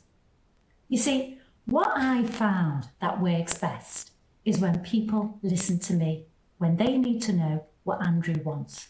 Because I know Andrew better than anyone else. I know what works best. But we've had people come in here thinking that they know better, and they've gone on and they're doing things which I know are not right for Andrew. So I have had to shout. I have had to shout to get my voice heard and to get them to listen. And I'm tired.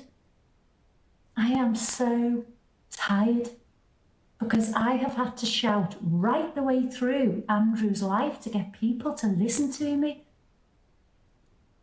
You see, the thing you need to know about Andrew is that he finds it difficult to make choices.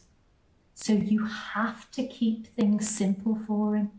So for example, breakfast, I will say to him, Crispies or Crunchies.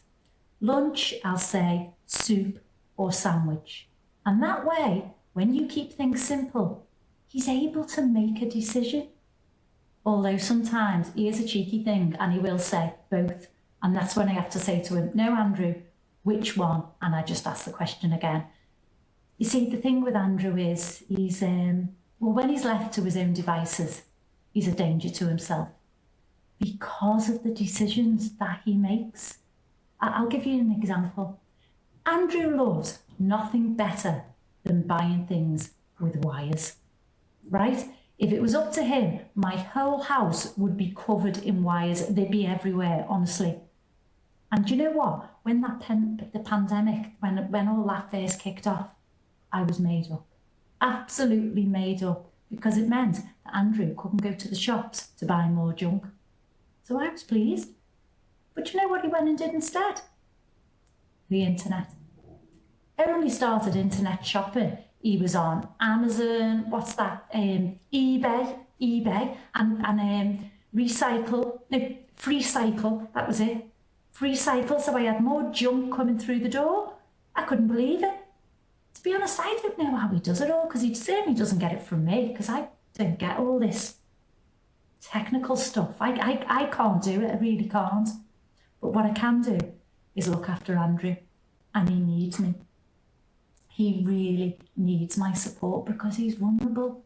He's so vulnerable. He's not worldly wise, and he's really open for people to take advantage of him. It's happened before, honestly.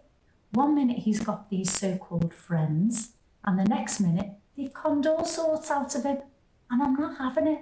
He goes on and on about wanting normal friends all the time, but these normal friends are the same people who will take advantage of him. They really will. Although Andrew's not soft, in some ways, he knows how to play the game.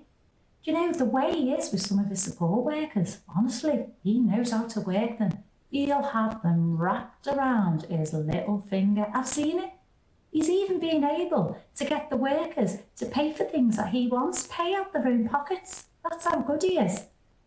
But I'm not having him making these normal friends. That's what he keeps going on to me about. He wants these normal friends. And it's not like Andrew hasn't got a social life, because he has. He's got a really good social life. He goes to the centre 3 times a week and he's got friends there. Anyway, he's been going to the centre, and lately they've been talking about where they live. Now, some of his friends, they live it's called living independently. So they live out on their own with support. And they've been chatting about it. And Andrew has decided that he wants to live independently, right? So he came home and said to me, Mum, I want to live independently. I said, oh no, Andrew. And he said, well, I've spoken to my social worker about it, and she said that I've got every right to live independently if I want to. I said, what? I said, Andrew, you can't look after yourself properly. I'm sorry. And he said, I can. I said, Andrew, you can't even clean up after yourself. You can't cook. He said, I can. I can do pot noodles and I can do macaroni cheese. Do you see what I'm up against here? I'm not having it. Andrew, you're not able to look after yourself in that way. And he said to me, oh, well, we'll have support workers there helping us. I said, no, Andrew. I said, no, they're not going to be there 24/7. And are they going to be there when you invite your friends around to your house and then you can't get them to leave? Because that happened, you know. I've seen it happen, and then they'll take advantage of them. Cuckooing. That's what it's called. Cuckooing. I've seen it on the telly. There's no way I am letting that happen. Absolutely not. I am never going to let that happen.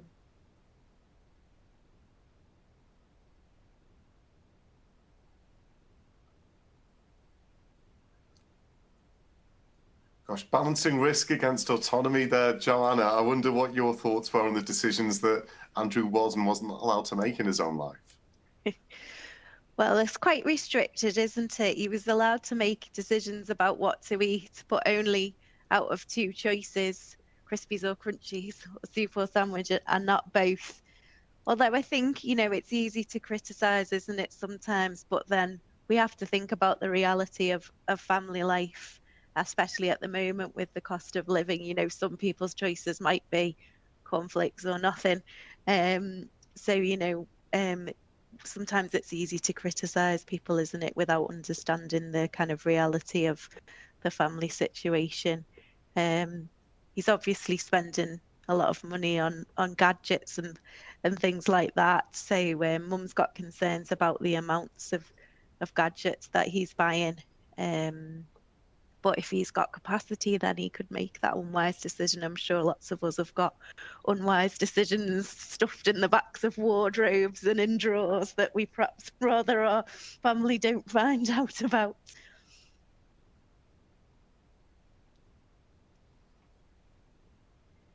He's starting to make noises, isn't he, about wanting to move out. So that's the next thing, really, whether he has the ability to make that decision, because it's starting to come to the fore now. Yeah, I don't know whose decision should it be where Andrew lives. I mean, Mum was very concerned about potential cuckooing and exploitation. Yeah, she is, and it's natural, isn't it, with any parent, you know, and any parent and child reaching this phase of their lives, it's very natural to have lots of worries. And obviously in this situation, Mum's got a lot more things that she's worrying about. You know, we need to come back to the principles of the Mental Capacity Act, and that's what this scenario is really good at helping us to illustrate. Of course, there's a presumption of capacity, and we don't know yet whether Andrew's got capacity to make his decisions in all of these areas, and particularly around where to live, because there's no reason why he wouldn't have capacity to make that decision himself. And of course, if he's got capacity, then it's his decision. If he hasn't got capacity, then it's likely that social services would be the decision maker there, but it's not necessarily straightforward, depending on finances and funding and things like that. Yeah, so the feelings are running high, very high in this family, aren't they? It's Andrew's decision to make. He's being very clear that he wants to make this decision to live independently, but Mum, and I found it really interesting the way she feels. She talked about having to shout to be heard, and coming up against services who think they know Andrew better than she knows Andrew. That's really quite a set of emotions that anybody supporting the pair of them are going to have to work with. Should we see what happens next in this, Joanna? Yeah, let's move on.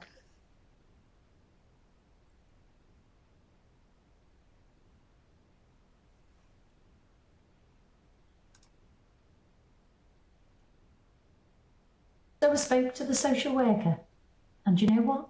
She asked me outright. She said, "What do you think of Andrew living independently?" So I told her. I told her exactly what I've already told you. I said, "I think it's a terrible idea. I think he should be living with his family at home, and that's that. And it's cheaper as well. Do you know what? That lot, they go on and on about how they need to be saving money all the time. They should be giving me a medal for helping them." But you know what she said to me? She said, "You do know that Andrew is an adult and he does have the right to make his own decisions." I said to her, I said, "And you do know that I'm his mother, and actually I have lasting powers of attorney over Andrew. So legally, not only am I his mother, I can decide what he spends his money on and what he doesn't spend his money on, and what's important when it comes to him making decisions." Well, she didn't like that, did she? That told her. But I spent a lot of money on that lasting powers of attorney. He actually charged me, his own mother, to do it. So I haven't gone through all of that and paid out all that money for that lot to come in and start taking over. No way. And what about his health? He's got asthma. I'm worried about his asthma at the moment. He's got loads of things that can trigger that off. There's loads of triggers that need controlling, and I know how to control them. Who's going to be looking out for that when he's living independently? No, I'm sorry, it's not happening. He's too naive, he's too vulnerable, and I'm sorry to say it, he's too disabled. He is staying right where he is.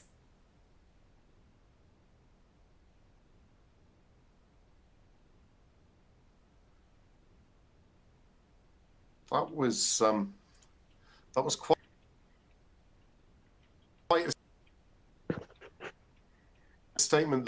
We spoke to people who said that mum, for having best interests at heart, my mum disables me. I remember somebody once said, "Mum's got powers of attorney," and she shared some information with us about that. Joanna, what were your thoughts on what she shared? Yeah, so powers of attorney are often kind of wielded in this way to, reinforce it's my decision, I've got power of attorney. What we really have to be careful of is finding out what type of lasting power of attorney somebody's got, because there's two types, the financial one and the health and welfare. And I think people get mixed up. And quite often family members have got the financial lasting power of attorney and think that gives them the right to make health and welfare decisions as well. So we do just need to be really careful when people say that they've got power of attorney to get them to produce the document and check it for, things like that. What type is it? Are there any restrictions on it? Has it been properly registered and things like that? So there's some important issues to check with a power of attorney. So it might be that mum's just got the wrong end of the stick and is overreaching because she thinks she can? I think so. The difficulty with the finance one in this situation is there is a bit of overlap, isn't there? Because if she's got the finance one only, she might well have the decision making about the rent and things like that, but it doesn't mean she's got the overall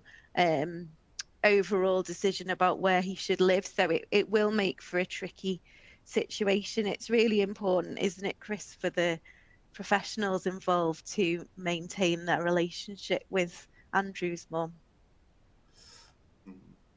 Yeah, and the difficulty here is that mum's identity is very much at stake. She is Andrew's mum. She has been all of his life, and to let go is going to be something that's very difficult. She's gone through this process to get powers of attorney, but ensuring that she is keeping within the limits of what authority she actually has is going to be really important, ensuring that Andrew feels okay as well. So how services work to support Andrew to independence, but how they keep mum on side, it's so important that she stays on side as well. Yeah, she's a really valuable source of information, isn't she? For example, you know, she knows about triggers around his asthma and things like that. So quite often as lawyers, we come in, you know, when relationships have broken down and family members are perhaps perceived as causing problems, but you know, it's really important to remember the human factors and the emotions involved here, and work with people as much as possible, because she is very much the most important person in Andrew's life, and she's got so much, a wealth of information. She's a great resource. So, you know, professionals would ignore what she's got to say at their peril. Yep. Okay, I've spotted a couple of questions picked up on the lasting power of attorney. I think that I've answered one of them already. Lasting powers of attorney, to make them, you do need to have capacity to make the decisions in question at the point of making a lasting power of attorney. Also, the financial one can be used whether or not he has lost capacity. So even if Andrew's still got capacity around his finances, actually his mum can still use a lasting power of attorney for finances at the same time. It's the health and welfare ones that kick in once the person has lost capacity to make those decisions. Have you got anything else, Chris, that you wanted to say, or do we hand back over to the wider Q&A? I think so. Thank you for having us this afternoon. Yes, this afternoon. Thanks. Thank you so much for coming, Chris, and for providing the video. It was great.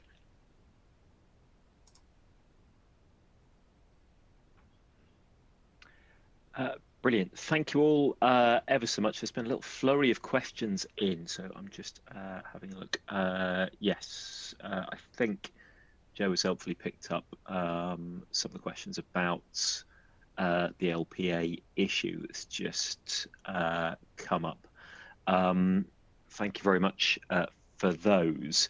I hope today's session has been helpful. We've got 10 minutes or so left for Q&A more generally, and I will try and have a look back at the Q&A box as more things come into it.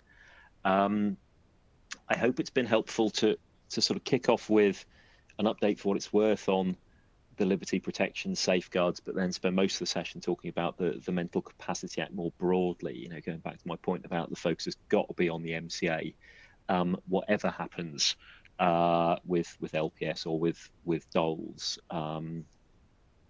One question that's come into the Q&A box, which I've not answered on the way through, was from an old friend of mine who asked whether it is appropriate to be allowing social workers to train as BIAs when they want to train as BIAs at the moment, or wait and see. I suppose the answer to that depends on the view that you take on the imminence of LPS, and I suppose the timescale in which you can get them through the BIA training. As I said earlier, on any view, if LPS is coming, it's not going to be here sooner than April 2024, and it might be there's value in having the BIA qualification if you can get it before then, if they would want to then cross-qualify into an AMCP role, for instance. So it's something worth thinking about, but I suppose it does depend on your view of the imminence of the LPS.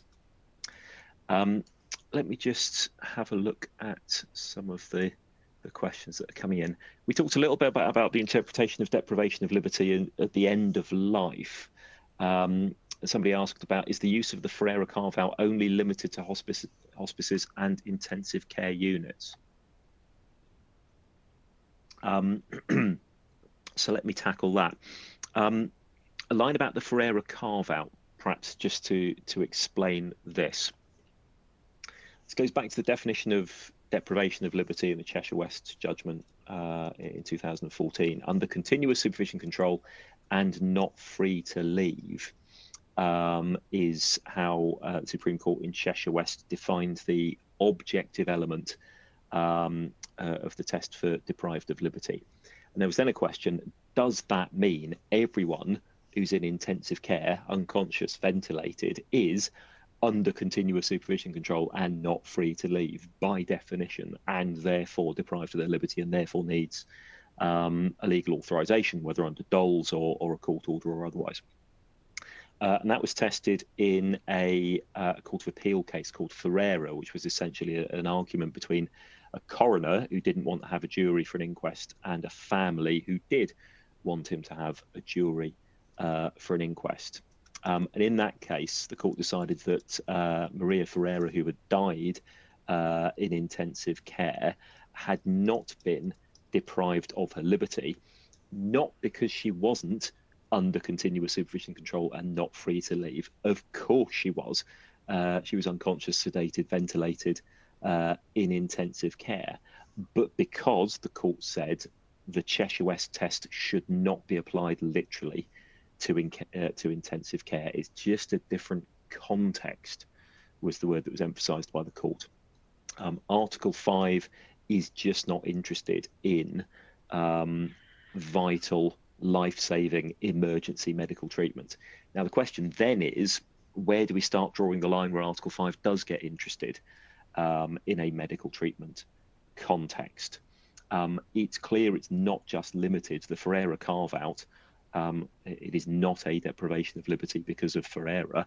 That Ferreira carve-out is not limited to intensive care only, but the question is how far it goes. And certainly the government's approach to it in the draft code of practice, the Chapter 12 consultation case studies, pushes it very, very far indeed. I've never seen an example of it being addressed in the courts in a hospice context, but it would be very, very helpful if it was.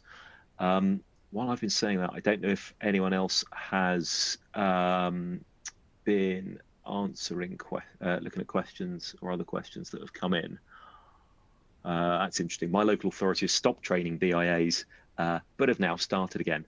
I did have a wry smile. There's a book called I think it's the DOLS Handbook, which published a second edition of the DOLS Handbook just a few months ago, which I thought was a pretty brassy move with LPS coming, but they might have been more clued up than I was. Right, I'm sorry, I'm struggling to read and answer on the hoof all of the questions that are coming in, so I'll offer any of my colleagues who've got a question from the Q&A box that they would like to pick up, please do. While they may or may not be looking at that for the last couple of minutes that we've got, let me assure you, a copy of the slides will be sent out, as well as a copy of the recording, and we will be in touch with the follow-up after this event. Let me just ask my colleagues, is there anything in the Q&A box that you would like to pick out? There was a query. Oh, sorry, Emma. Go on. No, it was me. Oh, sorry, Joe. Oh, sorry, Joe. All I was going to say after all that was I think I've picked up all the LPA questions either in the chat or just in that little previous Q&A session. Brilliant. Great. Okay, thanks very much. Can I commend Ben Garside, who's helpfully posted a link to a website, myadultstillmychild.co.uk, which I don't know whether or not Ben knows or remembers this, but it's a website I contributed to a few years ago. So treat it with a pinch of salt. It's not been updated for a few years because my instructions to draft the legal content and update it ended a few years ago. I'd be really keen to get it updated again to bring it bang up to date. It's a website that was prepared after a workshop I did with a children's young person's hospice called Rainbows in Leicestershire. And the issue they had there was that parents were finding it very difficult to understand and navigate the legal framework as their children grew older, about decision making about their health and welfare or their care or their medical treatment. And of course that was a source of a lot of friction, and it was a source of a lot of disputes with the hospice. What they found, of course, was that actually the parents had never really been given that information. So after a workshop with them for half a day, Together, we generated a load of material explaining the legal framework about Gillick competence, about mental capacity, about deprivation of liberty, and about the way medical treatment decisions are made and disputes are resolved if they can't be avoided. And it's all there on a website called My Adult, Still My Child. I've seen a couple of questions. Is there any new case law on a non-negligible period of time? That might be because someone's asked a question about short breaks. There isn't, and still less in a medical context. But there are cases in which the court has authorised medical treatment over a relatively short period and authorised the deprivation of liberty that will go with it, without really tackling is it a dole or not a dole, without really tackling for error. In many cases, there's a case of a 17-year-old with a paracetamol overdose who would need treatment over a 24-hour period, and the court authorised that and said, and we authorised the deprivation of liberty. And of course, there's obstetric cases where you're dealing with the hours of labour and delivery, in which the court has said, and this will be a deprivation of liberty. There is case law on a non-negligible period of time being just a few hours in the medical treatment context. And of course, in a different context, there's a case called ZH and Metropolitan Police that found it was a deprivation of liberty, just 40 minutes of very, very intrusive restrictions. So we don't have a lot of comfort to take from the idea it's just a short period, so we don't need to worry about dole. I'm going to stop talking now. We've got to 1 o'clock. Apologies for anyone who's not had their question tackled, but we'll have a look at anything we haven't dealt with in the follow-up. Thank you very much to everyone who's attended. Just a reminder, the slides and the recording will follow, and we'd be very, very grateful if you could fill in the feedback form, which will pop up when the webinar ends in just a few moments. Thank you very much, and we look forward to hearing from you if you would like to get in touch if you have any more questions. Thanks very much.